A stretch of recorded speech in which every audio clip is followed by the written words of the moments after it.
ក្រុមហ៊ុន Volkswagen បោះមេមុនគេក្រោយដាក់បង្ហាញរថយន្តគំរូអគ្គិសនី SUV ត្រៀមវាយលុកទីផ្សាររថយន្តតម្លៃ $15,000 នៅក្នុងប្រទេសចិនទីផ្សាររថយន្តនៅប្រទេសចិននេះពេលបច្ចុប្បន្នមិនត្រឹមតែប្រកួតប្រជែងលើភាពទំនើបបច្ចេកវិទ្យាហើយនិងគុណភាពរថយន្តនោះទេខណៈតម្លៃរថយន្តក៏មានការប្រកួតប្រជែងខ្លាំងដើម្បីដណ្ដើមបានចំណែកទីផ្សារក្នុងការលក់ឲ្យបានច្រើនរឿងមួយនេះគួរឲ្យចាប់អារម្មណ៍នៅក្នុងប្រទេសចិនកាលពីពេលថ្មីៗនេះម៉ាកយីហោ Jetta របស់ក្រុមហ៊ុន Volkswagen បានដាក់បង្ហាញរថយន្តអគ្គិសនី SUV គំរូ X Concept នៅក្នុងប្រទេសចិនត្រៀមវាយលុកទីផ្សាររថយន្តតម្លៃ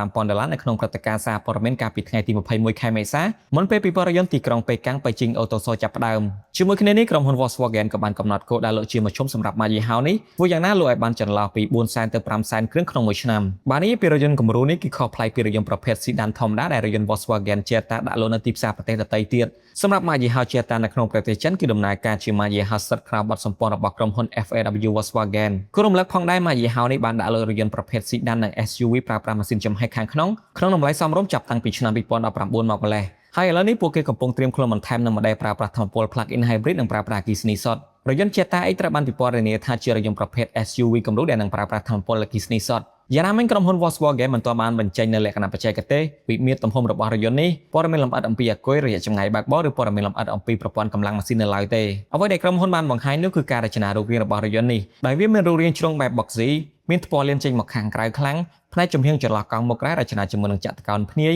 ដែលមានការតុបតែងជាមួយនឹងពណ៌ខ្មៅភ្លើង LED slim ទាំងមុខនិងខាងក្រោយព្រមទាំងមានការតុបតែងកាំងខាងក្រោមនិងបន្ថែមមកជាមួយទំពក់សម្រាប់អូសសណ្ដោងពណ៌ក្រហមផ្នែកខាងក្នុងត្រូវបានរចនាតាមបែប minimalist ដែលមានរំពាក់មកជាមួយអេក្រង់ធំៗនិងមានប៊ូតុងបញ្ជាដែលផ្ទាល់តិចតួចក្នុងកំឡុងពេលដាក់បង្ហាញរថយន្តគំរូនេះJettaក៏បានបញ្ជាក់ថាខ្លួននឹងគ្រោងដាក់លក់រថយន្តចំនួន5 model នៅត្រឹមឆ្នាំ2028ក្នុងនោះ4 model ជារថយន្តប្រើប្រាស់ថាមពលថ្មីនិង1 model ទៀតជាប្រភេទប្រើប្រាស់ម៉ាស៊ីនចំហេះក្នុងចំពោះរថយន្ត model ដំបូងគេនឹងត្រូវផលិតក្នុងទ្រង់ទ្រាយធំគ្រោងនឹងដាក់លក់នៅចុងឆ្នាំនេះចំពោះរថយន្តគំរូ X Concept នេះបានឆ្លុះបញ្ចាំងពីការផ្លាស់ប្ដូរយុទ្ធសាស្ត្រដ៏ធំរបស់ Volkswagen នៅក្នុងប្រទេសចិនដោយក្នុងនោះបទសម្ព័ន្ធក្រុមហ៊ុនទាំងមូលកំពុងងាកទៅរកការអភិវឌ្ឍផលិតផលក្នុងស្រុកឲ្យកាន់តែខ្លាំងនិងការកំណត់ទីតាំងម៉ាកយីហោឲ្យដាច់ដោយឡែកពីគ្នាដើម្បីប្រកួតប្រជែងជាមួយក្រុមហ៊ុនផលិតរថយន្តអគ្គិសនីក្នុងប្រទេសចិនដែលមានតម្លៃធូរថ្លៃការដាក់ចេញនៃយុទ្ធសាស្ត្រថ្មីនេះស្របពេលដែលក្រុមហ៊ុន Volkswagen កំពុងជួបការលក់ធ្លាក់ចុះខ្លាំងនៅក្នុងប្រទេសចិន